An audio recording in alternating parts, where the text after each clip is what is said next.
So normally when we think of using Google Forms for assessment, we think of quizzes and tests perhaps in a more traditional sort of way.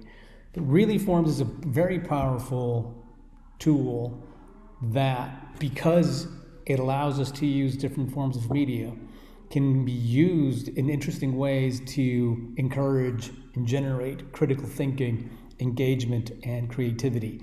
So we're going to look at a couple of ways in which that can be done, and we'll look at some of the advantages to using Forms in this way.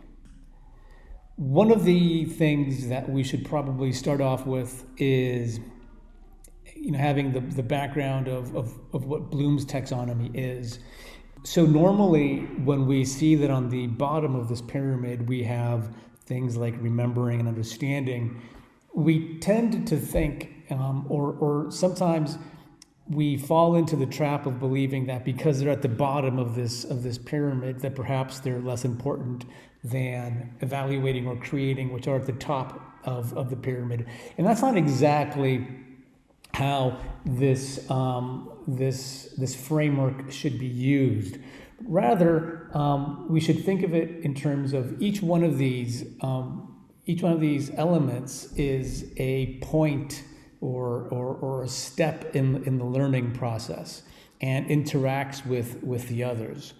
And if we think of it that way, then we can also use it as a guide for creating creative forms. So we can use it as a guide to design our assessments and the questions in these assessments in a way that we can hit each and every one of these. In the past few months, we've been thinking a lot about what flipping means, and of course throughout our lives as teachers, we're already pretty familiar with the benefits of using multimedia in our classes. So it's really just a matter of taking those experiences and applying them to an assessment that we can create with Forms as an actual opportunity for the student to engage in the critical thinking and the creativity that we're hoping to develop.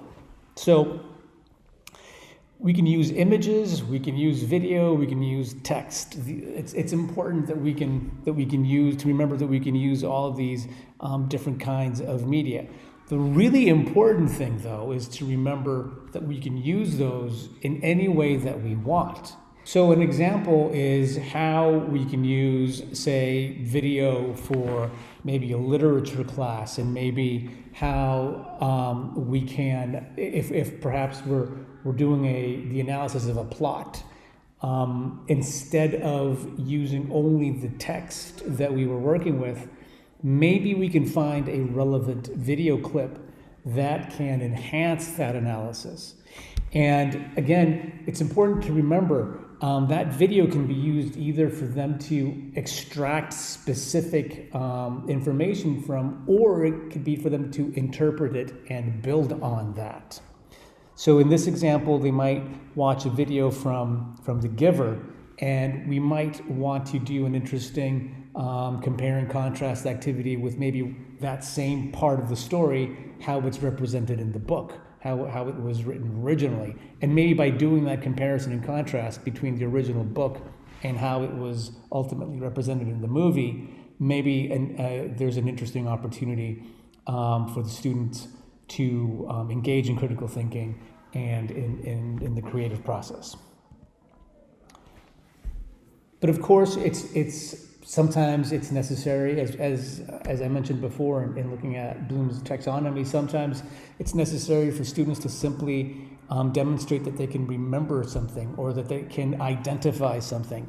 So in that realm of facts and of right and wrong, simple right and wrong, Forms is also a great tool, because we can use images, for instance, in this example of a geography or of a history assessment.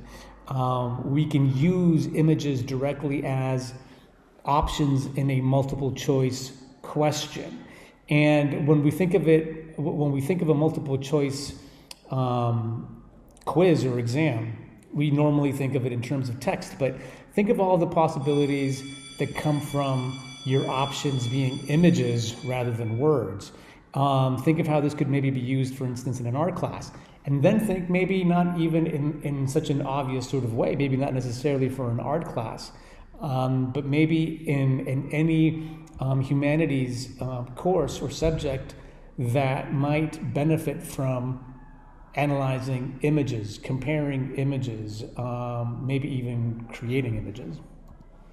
And that's the really great thing about forums, is that we can also use it to upload original material, like images, like audio files, like video files. So in the image that you're looking at now, in this example, we're asking the student to draw a cell for a biology class. But again, think of it in terms of what this means. We could use it for a biology class. We could ask them to apply a formula in a physics class in a diagram, or the same for a math class, or maybe we'll ask them for any number of things from humanities classes, or even for an arts class, asking them perhaps to take the last 5 minutes of the assessment to do a quick self-portrait sketch and just upload that. Again, the possibilities are almost endless.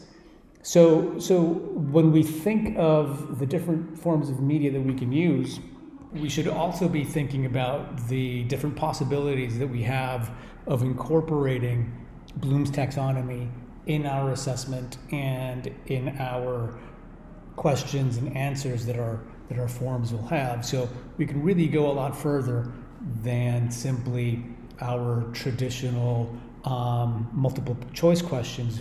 We really can use multimedia in forms not only to gauge or to measure understanding and knowledge, but to actually encourage and develop the different lower and higher order thinking skills that we would like our students to develop.